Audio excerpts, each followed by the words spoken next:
Yeah, just go on this place.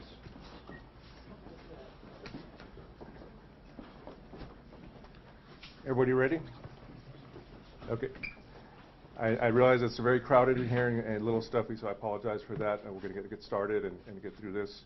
My name is Gilbert Gallegos. I'm the Communications Director from the Albuquerque Police Department. Obviously here today to make an announcement about this important investigation that several entities, including APD, have been involved in over the past week and beyond.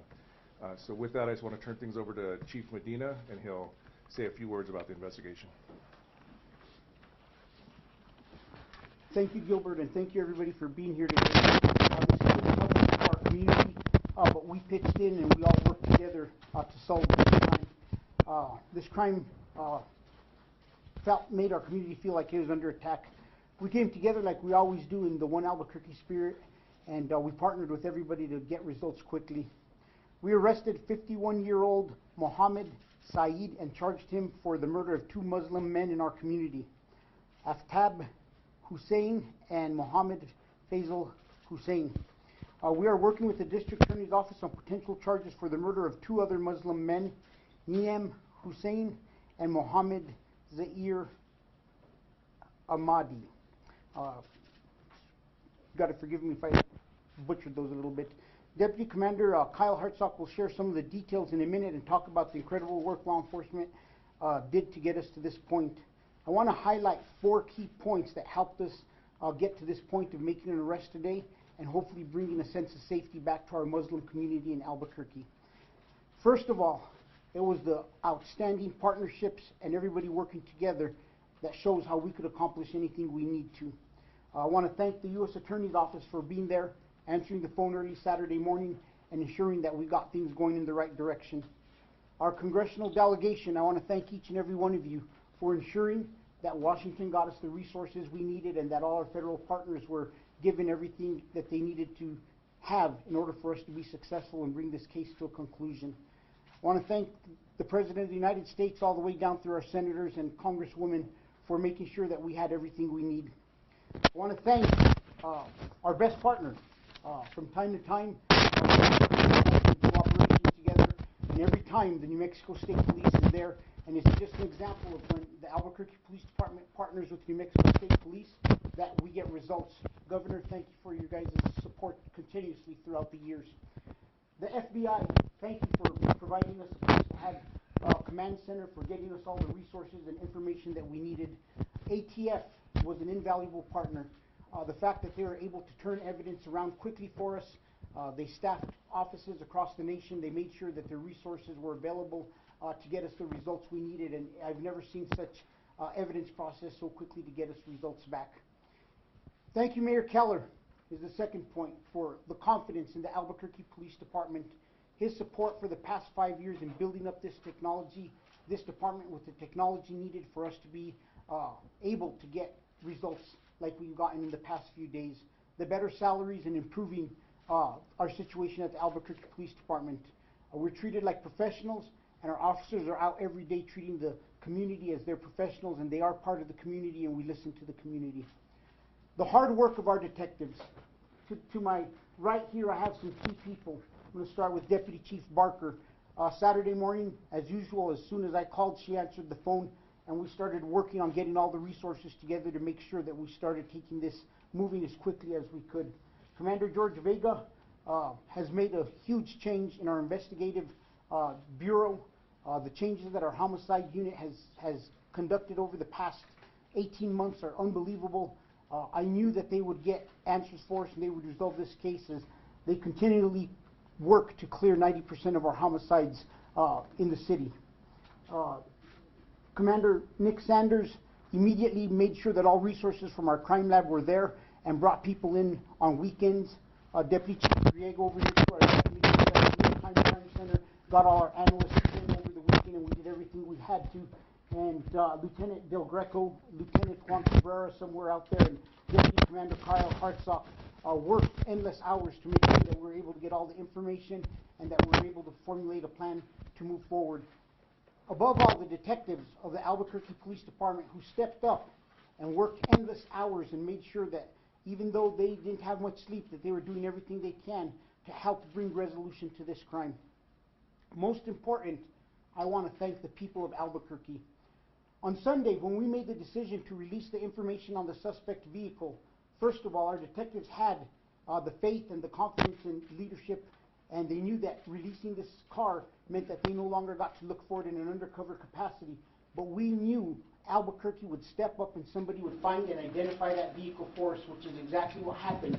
And it is that the city of Albuquerque, its residents, and in particular the members of the Muslim community who stepped forward, had faith in the department, trusted us, and gave us the information needed so that we could follow through and make the arrest that we made yesterday.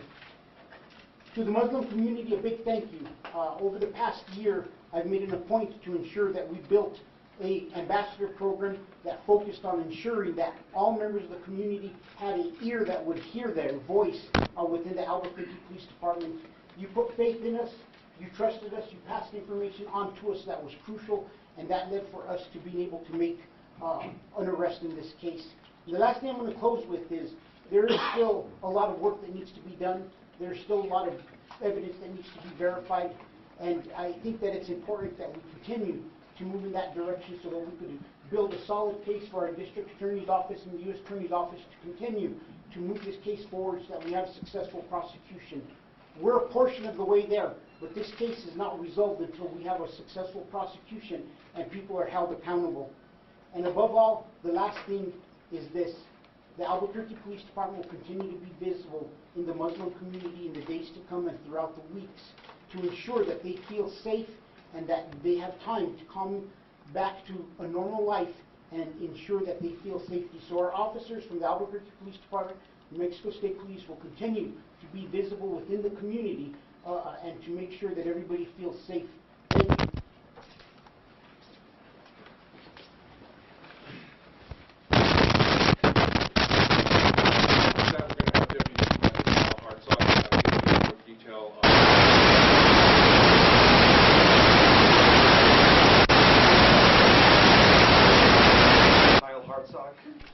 I'm in the Criminal Investigations Division of the Albuquerque Police Department. Back on July 26th of 22, late at night, Ahmad Hussein was found shot to death off Rhode Island Southeast. On August 1st, 22, again late at night, Ahmad Assad Hussein was found dead not too far away off Cornell Southeast. Our homicide unit as well as the crime scene team started to notice some similarities between these two cases. With the help of the ATF's NIVIN program, we were able to relate the casings found on both these scenes that were likely fired from the same firearm. We quickly started looking at other cases that could be similar and identified that there might be a really active public threat, someone targeting a certain community for reasons unknown, or certain persons for reasons unknown. 5 days ago, we came to the public and asked you guys for help. It was 5 days ago. And in 5 days, we've identified 51-year-old Mohammed Saeed as the person who perpetrated at least the two crimes on Rhode Island and Cornell Southeast. We're continuing to investigate his involvement in the other crimes closely with the District Attorney's Office and the Federal Prosecutor's Office. What we can tell you is a tip from the community is what helped us lead us to this subject, and what helped us eventually find the car that we put out just 2 days ago to the public. Hundreds of tips have come in at the very least that have been thoroughly reviewed and gone through. Dozens of interviews took place. We started to focus on Mr. Saeed, and last night secured a search warrant for his residence near Gibson and Carlisle in southeast Albuquerque. As we were getting ready to execute that search warrant, we saw him load into a vehicle. As a matter of fact, the vehicle we believed that was used in the homicides that we put out on the poster, and we followed him. With the help of state police, we were able to stop that car near Santa Rosa, New Mexico, and at the same time our SWAT team executed a search warrant safely on the occupied home, taking all the residents out and allowing our crime scene and homicide investigators to go into that home. Multiple firearms were recovered from that home that are continually being tested, but right now we believe that at least one of them inside the home and one of them inside the car that was pulled over are matching to our two crime scenes on Rhode Island and Cornell. And that is the basis of the charges that are going forward today with the District Attorney's Office. Again, we think there might be involvement in two other homicide cases. Those are still considered open and active, but we're working on more evidence testing and more interviews to continue to build that case with the prosecutor's office.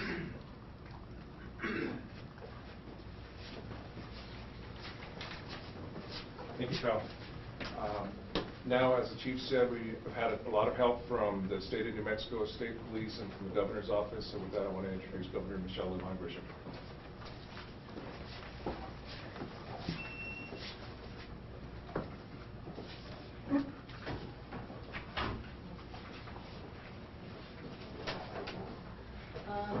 I stand with everyone here today feeling positive about the work of law enforcement officers, about what happens when we are really clear about public safety and focusing on communities, particularly in this particular situation that we know were and can be at risk.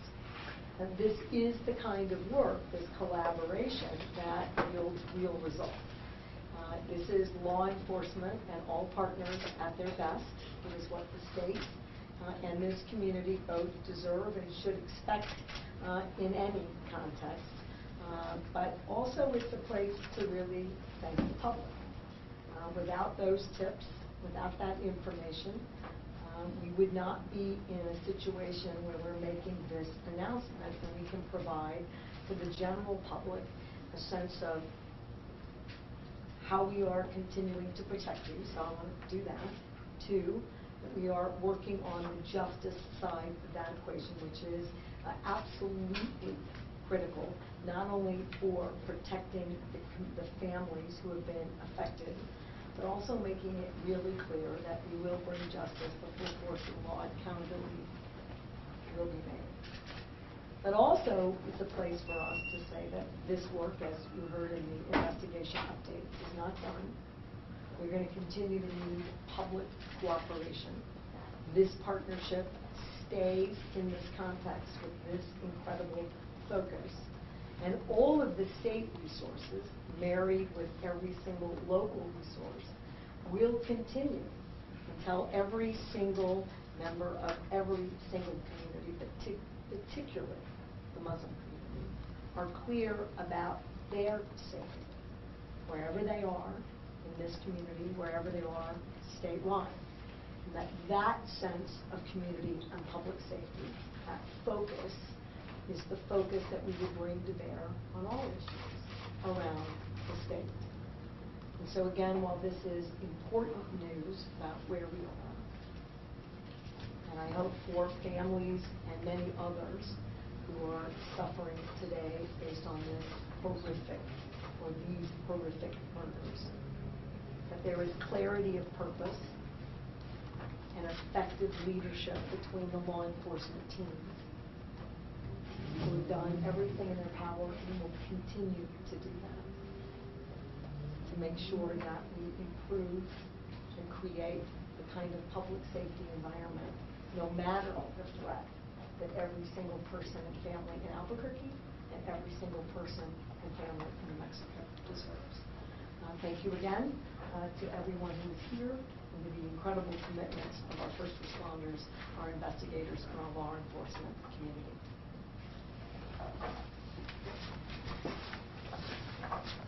Thank you, Governor. And now we have Congresswoman Melanie Stanberry, who also has been very helpful and supportive along with the entire congressional delegation. Say a few words. I'm Congresswoman Melanie Stansbury, and I'm proud to represent the 1st Congressional District, which is right here in the heart of Albuquerque. As we know, over the last few days, our community has been rocked to its core by the loss of members from our Muslim community.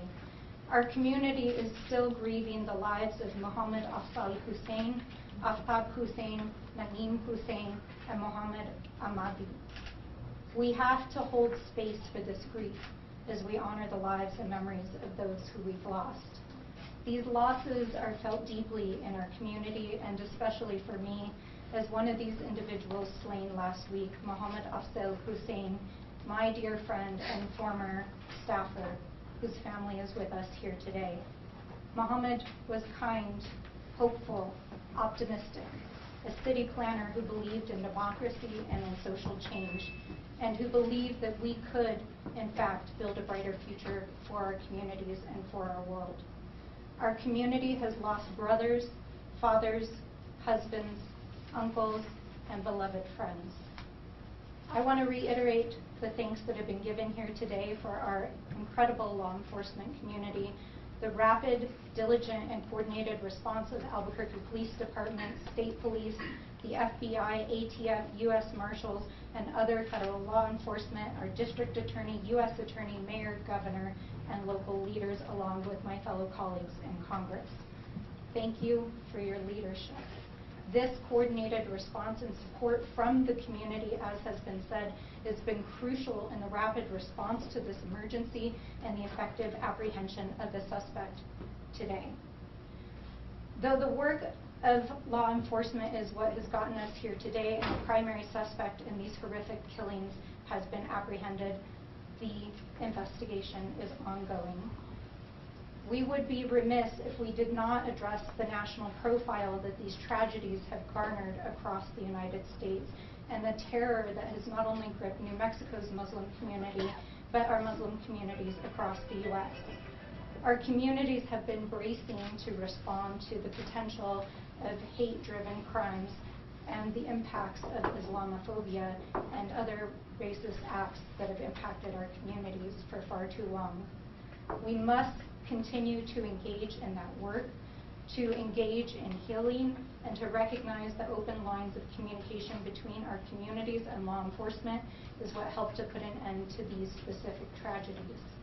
I want to again thank APD, our mayor, our governor, and all of the law enforcement and justice individuals who've been involved in this case for your tireless work over the last several days. We must continue to hold space and grief for our communities as we find a way to move forward together and heal. We must commit again to protecting one another, keeping each other safe, forging bonds of friendship and solidarity. I know that that is what my friend, Ahmad Assad, would have wanted, and it is in his memory that we will do this work together. Thank you.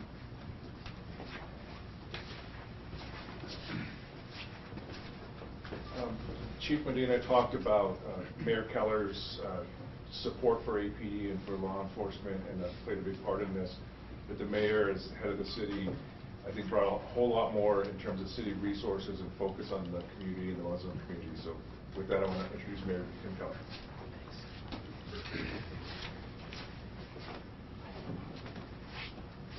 You know, we said over this weekend that this was not reflective of the city of Albuquerque, and that we will not let this get in the way of our long-standing commitment to inclusion, to diversity, and to justice.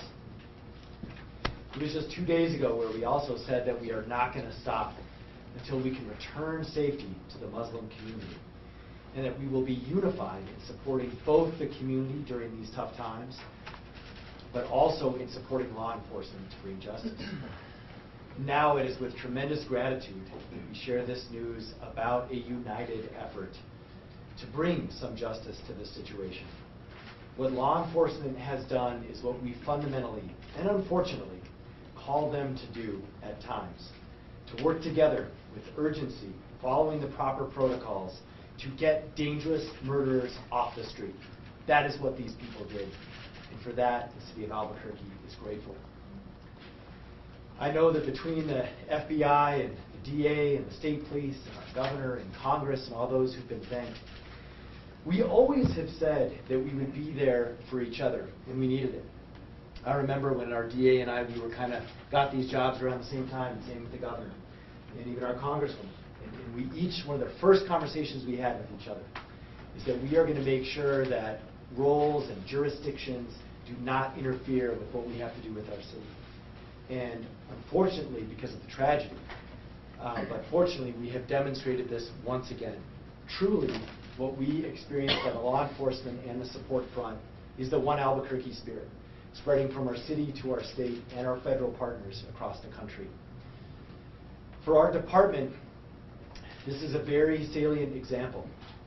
2022 has been tough. We know this. It's been very tough for violent crime in our city.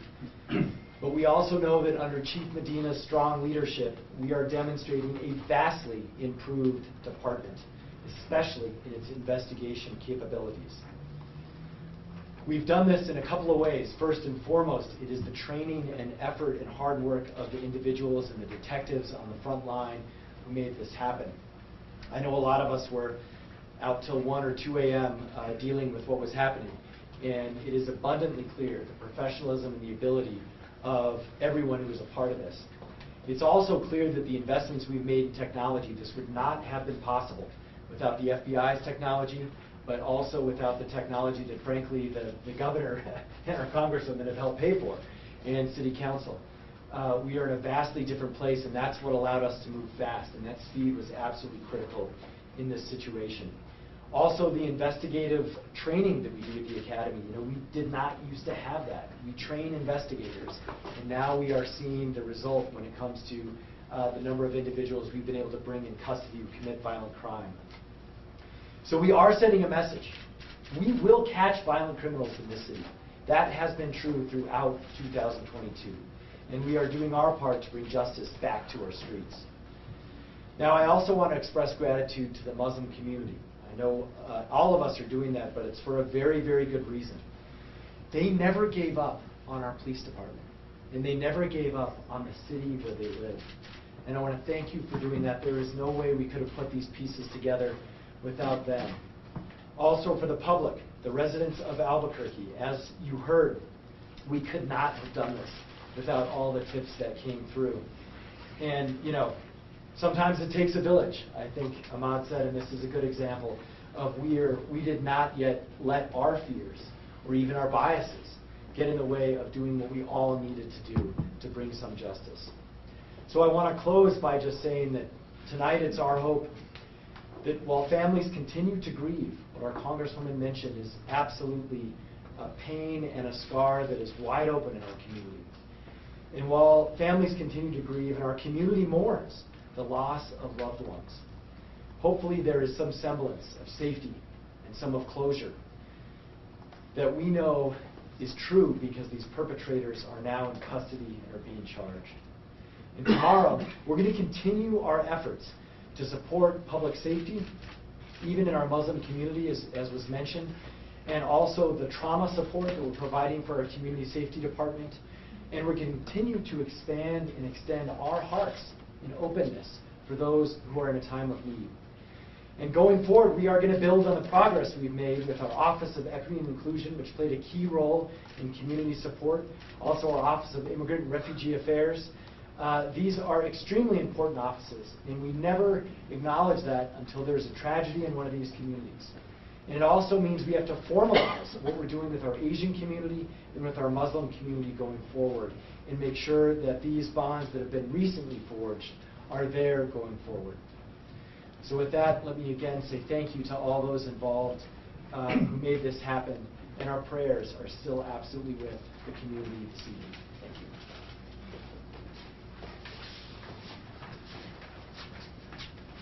Now to bring in some of our law enforcement partners, I want to introduce U.S. Attorney Alex Ubayas.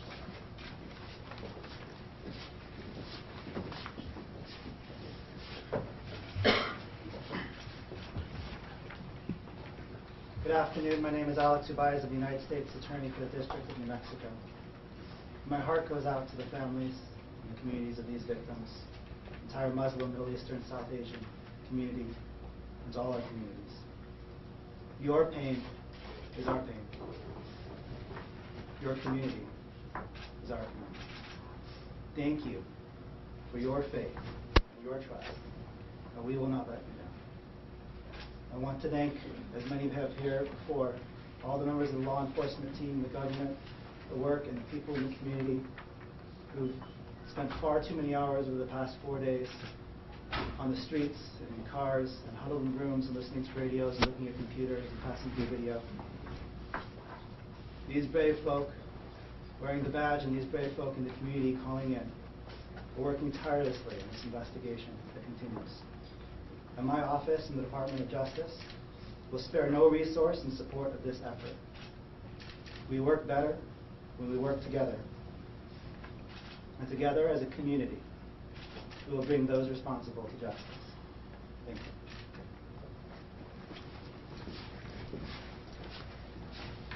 Yes, sir. Next, we have the FBI Special Agent in Charge, Raul Buhanda.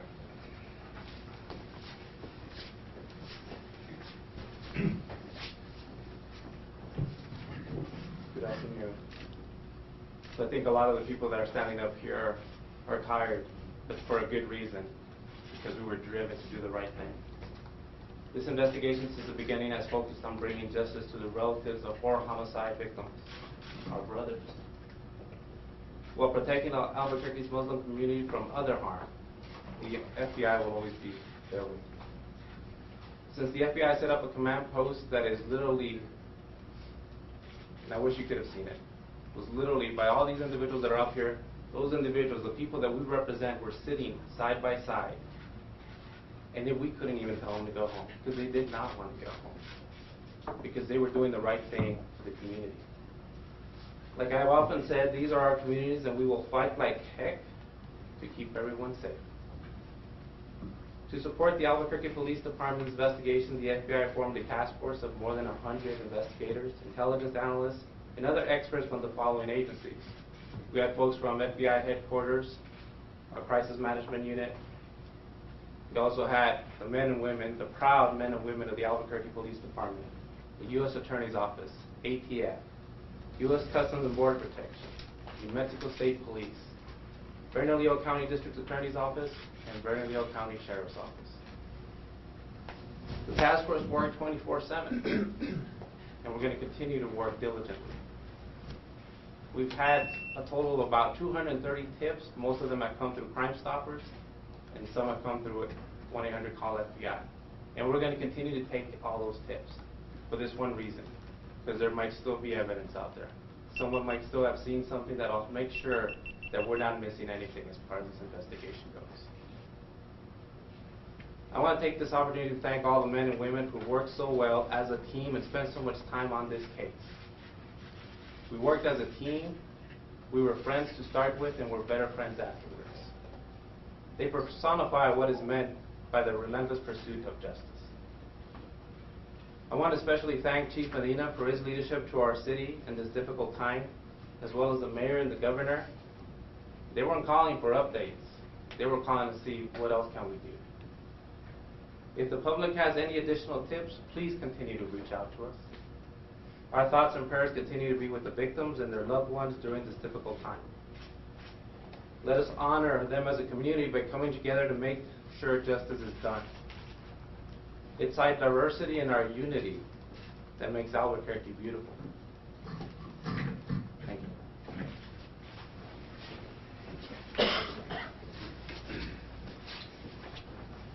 So the other federal partner we had was the ATF. I want to introduce Travis Riddle, who's the Assistant Special Agent in charge of the Phoenix Field Division.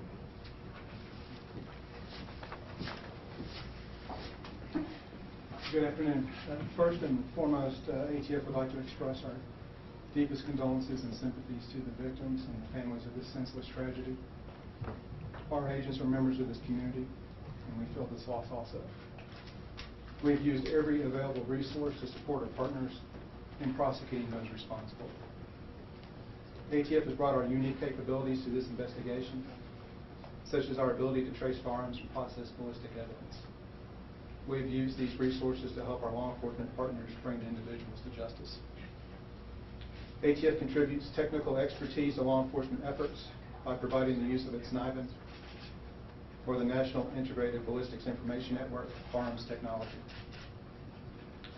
We utilize this in processing ballistic evidence to determine if a firearm was used in one shooting and has also been used in additional shootings.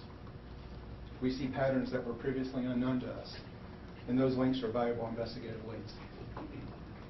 ATF takes a preventative approach to violent crime by targeting and prosecuting the sources of crime guns. The key tool in this effort is eTrace, which is a secure web-based law enforcement network run by ATF's National Tracing Center. This system assists the National Tracing Center and other law enforcement agencies during their comprehensive traces of recovered crime guns from manufacturer to the last legal purchase. Investigators use this data to uncover patterns of firearms trafficking, identify illegal and straw firearms, and develop leads to recover firearms used in violent crimes. I'm extremely proud to be here with you and with our partners to highlight the positive work done by all the agencies standing here today. Thank you.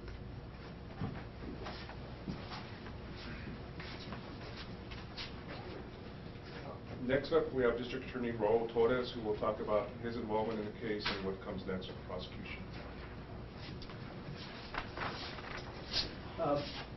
I think at the outset, it's appropriate to really acknowledge and congratulate the Albuquerque Police Department. For the last several years, our community has struggled with public safety issues and crime issues, and the police department, under the leadership of Mayor Keller and Chief Medina, have worked diligently to improve the practices, the professionalism, the resources that they bring to bear, and I think today's resolution is a demonstration of that leadership, and they deserve great credit for that. I also want to recognize that although we are here to announce this resolution, that it is really just the beginning of the journey towards securing justice. And my commitment to you is to work on behalf of your family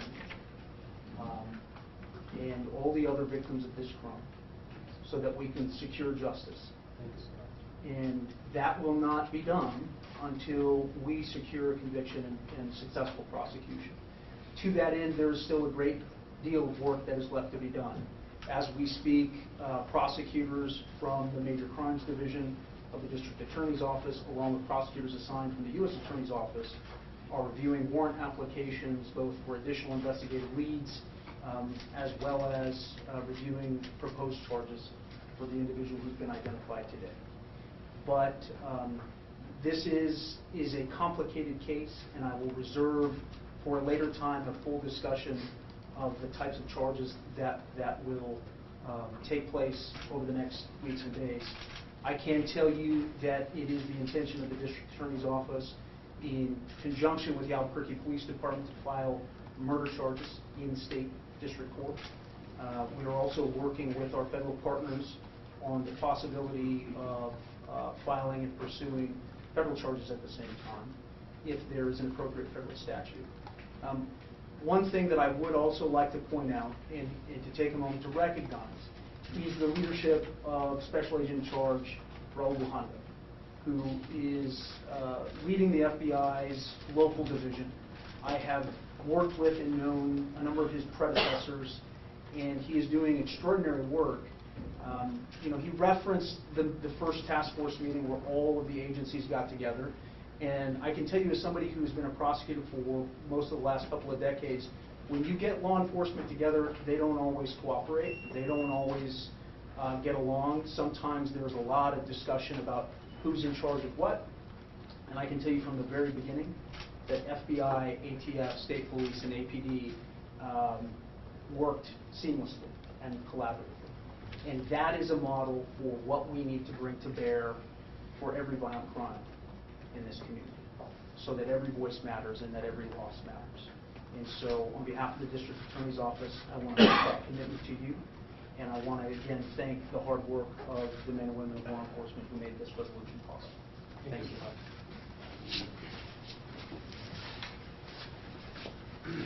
And our final speaker will be Ahmad Assad, who's been a great champion of the Muslim community, and I know many of you have known him and talked to him about this tough week we've had. You can say some concluding words. Good afternoon. Many of you know that I'm not a very shy person, and thought I was pretty strong, practicing law 28 years. But I have to tell you that in hearing and being amongst these wonderful people, these dedicated servants, the bravery that has been displayed has brought me almost to tears. I have to tell you that, especially when I learned that statement came up that they did not want to go home. That just resonated with me, and I'm just humbled on behalf of the entire community, and on behalf of New Mexico. I am a New Mexican, first and foremost, and I am proud of the law enforcement partners and all offices represented today for their steadfast commitment to our community and to bringing justice swiftly. Chief Medina promised me from the very beginning when he and I and D.A. Torres had our first meeting. He said, Ahmad, you tell your community we're going to get them, and not to worry, have confidence in us. We've never wavered, Chief Medina, and you've met your burden plus. We're humbled with everybody's commitment. I can't express enough the gratitude that I have for my community from the bottom of my heart on behalf of all the family members of the ones we lost and we still mourn. We will not ever forget. And we're hopeful that we have no further losses in our community. We're also hopeful that the violence at large is eliminated, and we pray for every family, not just Muslim families, for the losses they've endured in the era of violence, if you will. I'm a big fan of law enforcement today, standing before you. I'm a big fan of every one of these folks, all the way, bottom up, top down, from the chain, all the way up, all the way down. I am deeply humbled, and I am thankful for everything they presented today. We hope and pray that things are brought to a conclusion and there's some closure for the family soon. We respect, certainly, the criminal justice system and the presumption of innocence, and we understand that. D. Torres is right. This is just the beginning. There are a lot of complications and steps that need to go forward. But I don't want to take a lot of your time. I wanted to make an emphatic statement today about how thankful and immensely grateful we are for all the hard work. We're very proud of our New Mexicans. We're very proud of our law enforcement agents and from my representatives from the governor's office all the way down to our congressional delegate, Congresswoman Melanie Stansbury, from the mayor, from D.A. Torres, from the FBI, from all the law enforcement partners. Everybody, I can name everybody that's here and not here that's working boots on the ground. Ahmad Assad, this community, New Mexico, appreciates everything you've done. Thank you. Before we shift to questions, Chief Wendy, I just want to say a few words, and then we'll have to take your questions. You know, one of the questions that I know is probably going to come up today and that we addressed early on in the administration and everybody here was, were we going to label this a hate crime or were we going to label this a serial killer? And we stood strong and we held the line that we weren't going to use any of those labels at that point in time, because it would have been irresponsible for us as a police department to say that and further drive fear into a community that was already in fear. We still don't have any indication that either of these incidents or topics labels would have been appropriate. And as the investigation continues, if it changes, we will surely notify the public and be transparent about that. Well, I know that was going to come up, and I wanted to thank our Public Information Officer, Gilbert, because many of the times as I was out, it was Gilbert who was in front of the camera who stood strong and made sure that we stayed strong on our stance and that we defended it. Thank you. So we'll take questions now. I'll do my best to farm them out to whoever can answer them, but feel free to jump in if you guys want to take any of these questions. So with that, can we hear some more about the motive that's being examined by the authorities right now? Whether this, the press release stated something about interpersonal conflict, and we've heard that the suspect's daughter may have married a Shia man. The suspect is Sunni Muslim. Can we hear more about that? Deputy Commander Hartzog can speak to that a little bit. And I will also mention that once we have charging documents and a criminal complaint, we'll release that as well, which will have some of the details. The motives are still being explored fully to understand what they are.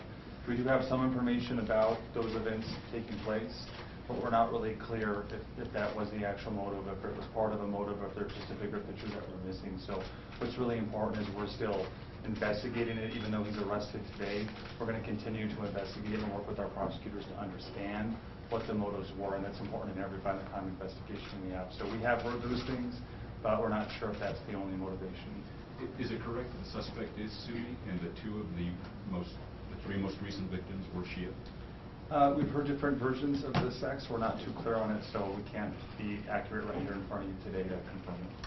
And what about the chase that took place all the way to Santa Rosa? Was that like a high-speed chase that involved state police? How did that unfold? It was not a high-speed chase. It was a traffic stop that occurred off the I-40 exit in Santa Rosa with state police and Albuquerque Police Department and FBI assistance. Was he being followed the entire time? We're not going to get into that, but we pulled him over in Santa Rosa and were able to stop him and detain him. Throughout this investigation, we've been saying killer and killers. Are there more suspects that you are looking into at this time? Right now, we're only charging one person, but evidence, we're going to follow the evidence. If the evidence leads us to someone else that needs charges, we'll be happy to file them with the DA's office. And when you went the SWAT situation at the house, was there any resistance from the family, or were they cooperative in getting the evidence that you needed? As far as I know, we were able to safely remove everyone from the house. I don't know what level of cooperation we had, but we were able to remove everyone from the house and interview most of the occupants. Yeah. How strong is the evidence, or how confident that this suspect is connected to the other two murders that are part of this case? It's strong enough that we're continuing to list him as the most likely person of interest or suspect in the case. But again, if the evidence leads us to someone else, we're going to follow the evidence. Does the ballistic evidence show that a different firearm was used in the first killing and the most recent killing? That analysis isn't done quite yet, so we don't know. Can you say anything more about the tip that you got? It was as a result of the reaching out to the community we did. It came from the Muslim community directly to APD and the FBI, and we explored it. But you'll see in the complaint a little more context to it, but we're not going to detail it too much more, but it pointed us in the direction of the site. Can you tell us any more about the background of the suspect, where he's from, when he came to the U.S., that kind of thing? Our information shows us he's from Afghanistan. We've been him in the last several years in the United States. He does have a few minor misdemeanor arrests from domestic violence and some other misdemeanors by the Albuquerque Police Department over the past 3 or 4 years. That's our only known history with him locally. Again, that's still being explored at a wider view. Just a question for DA Torres. You mentioned the high bar for federal charges. Would those federal charges include hate crime charges, if it is indeed some sort of, an episode like that? Okay, so I would defer to my colleague from the U.S. Attorney's Office to answer the specifics about the applicability of federal hate crimes charges. At this point, from the perspective of state prosecution, we are not focused on that right now, but as Deputy Commander Hartzog alluded to, we are still finding out new information about the context, the motivation, the various individuals who were involved in the story behind and the conflict maybe that led up to the recent incidents. But in terms of filing federal hate crimes charges, I would defer to Alex Bias on that.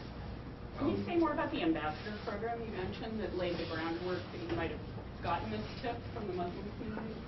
You know, one of the things, as we all know, the Albuquerque Police Department is under a settlement agreement, and one of the parts of that settlement agreement with the federal government is the fact that we had to increase and improve our relationship with the community.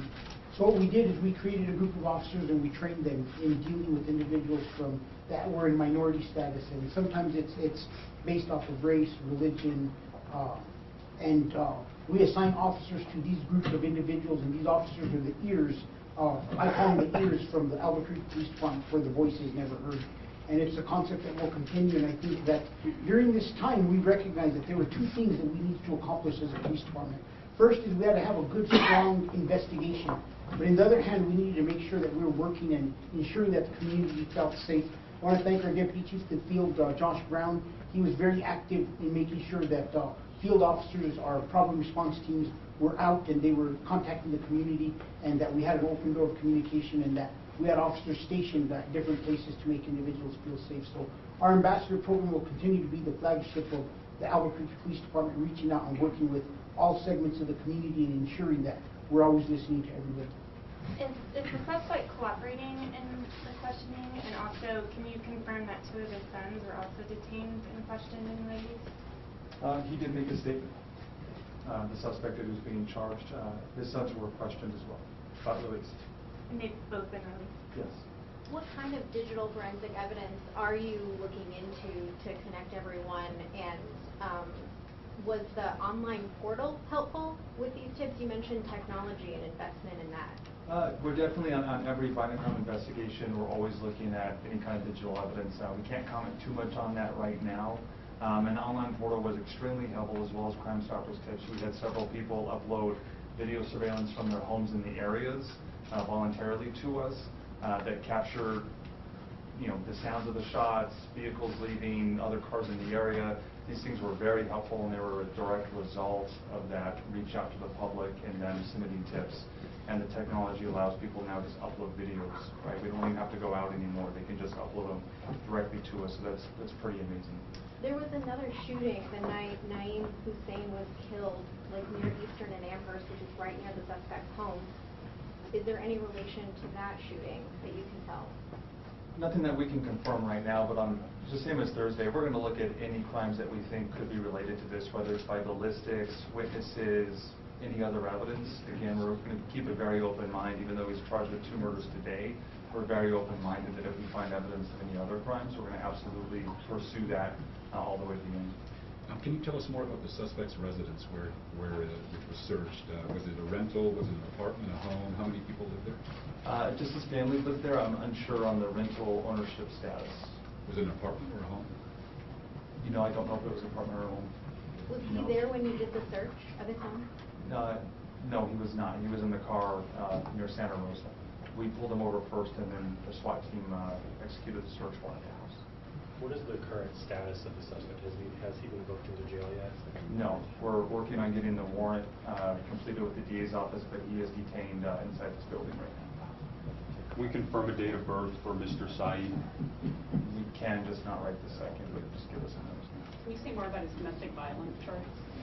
I don't know too much about him. I know all 3 were dismissed. And then you did get the murder weapon? We believe we have 2 weapons that we believe were used in 1 or both of the killings on Rhode Island. Yes. You mentioned there was a firearm in the vehicle when you executed the traffic stop. Did officers know that firearm was in the vehicle? Not until they effected the traffic stop and saw it as they approached the car. Do you believe he was heading out of state for Texas? We're still investigating that. Yeah, we're unsure what the purpose of the travel was, and that's still under investigation. So just to confirm, he was cooperative when he was taken into arrest? I don't know all the details, but he was detained at that point and brought back to Albuquerque for the interview. Was he pulling out when detectives and the FBI showed up, or was he already gone? We can't comment on all the specifics on that, but at the time we pulled him over in Santa Rosa. He pulled over for us. We then executed the search warrant just after he was detained. What would tie the suspect to the first killings back in November of last year? Right now the MO is what matches, and we have found there's a possible personal relationship between the victim and him, but still very early on and unclear.